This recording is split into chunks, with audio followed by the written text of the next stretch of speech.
ভাবি আয় বলছি। কি হইছে? আমার মধু ভাই করে ছাড়ি দিবে না?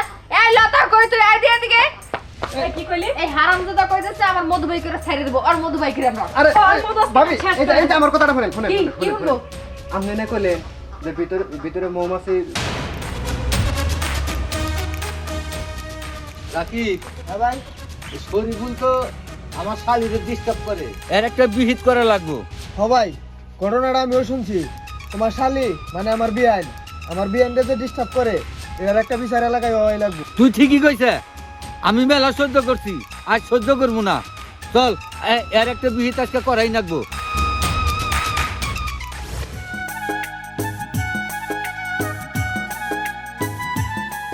ইমন, ইমন, তুই কি জানোস না কি হয়েছে? শরীফ ভাই নাকি নিশি ভাবির ইদানিং ডিস্টার্ব করতেছে? শুধু তাই না, নিশি ভাবির বাড়িতে মৌমাছি চাক বসাইছে, আর সেই মৌমাছি চাক বলে শরীফ ভাই কাটতে গেছে, আর কাটতে দেয় না দেখে শরীফ ভাই নাকি নিশি ভাবির অনেক কথা শুনাইছে। এই নিয়ে নিশি ভাবি বিচার ডাকছে। তাই আমি এখন কি করবো? তুই কি করবি মানে? চল এখনই বিচারে যাবো।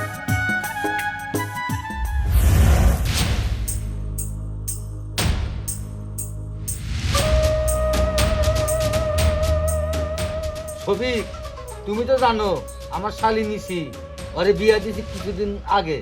কিন্তু শরীফুল বারে বারে ডিস্টার্ব করে। আমি রাকিবরেও বলছি এর একটা বিহিত তুমি করে দাও। আমার শালীরা তো স্বামীর ভাত খাওয়ান লাগবো, এইভাবে যদি শরীফ ডিস্টার্ব করে তাহলে আমি এখন কিবা করবো? এই জিনিসটা তোমার কাছে আমি জানাইলাম, এর সুস্থ সমাধান কি তুমি এটা করে দিবে? হাসমত ভাই, কোন এই কথাটা আপনি এর আগেও আমার কাছে কইছিলেন। আমি আসলে ওই সময় তো আমলে নেই নাই। এখন আপনি আইছেন, আবার যেহেতু ঘটনা ঘটাইতেছে, জান আপনার আমি কথা দিলাম শরীফুলের একটা শক্ত একটা বিচার করা লাগবে। আমি আপনার কথা দিলাম, আপনি নিশ্চিন্তে থাকেন গা, ওর একটা শক্ত একটা বিচার করবেন। শুই না আমি খুব খুশি হইলাম ভাই।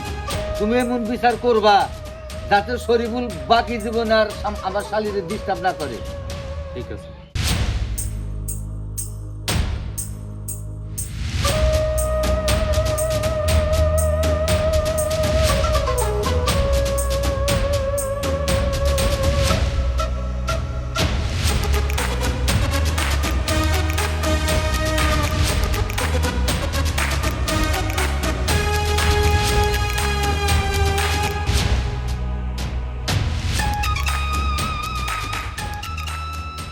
শরীফ শোনো,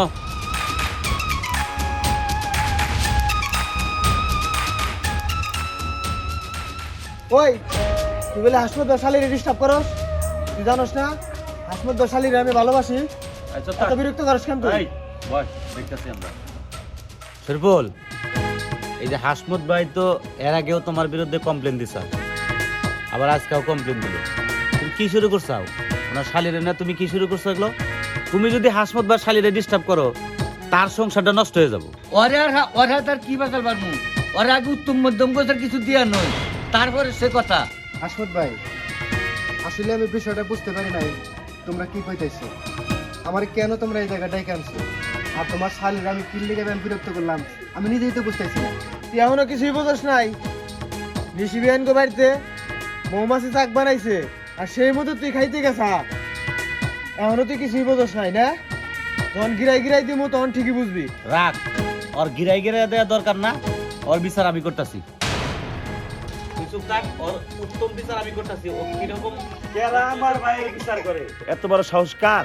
তোমার ভাই বিচার করতে আমার সাহস লাগবে? তোমার ভাই আমার হালিরে ডিস্টার্ব করে, এই জন্য এই বিচার বহাইছি। বিচারে মাতবর শ্রমিক মাতবর আছে, শ্রমিক যেটা কইরা দেয় এটার মধ্যে আমি রাজি। আচ্ছা বড় ভাই, আমার ভাই আপনার শালিরে কি কইছে এটা আমি দেখতেছি। ওই কি কইছা কয় এখন? আমি তেমন কিছুই কই নাই, আমি শুধু হাসমত ভাই শালীরে কইছি যে বিয়ান আপনার বাড়িতে তো মৌমাছি চাক বসাইছে, আমি সেই চাকটা কাইটা দিতে চাই আর মধু খাইতে চাই। তো যখন আমি বলছি যে মধু খাইতে চাই, তখনই বিয়াইনে আমার উপর রাগ করে এই বিচারটা ডাকছে। এখন যেহেতু বিচার ডাকছে, এই বিচারে মাহমাদবাররা যেটা রায় দেয় আমি সেটাই মাথা পেতে নিয়ে বেড়া দিয়েছি।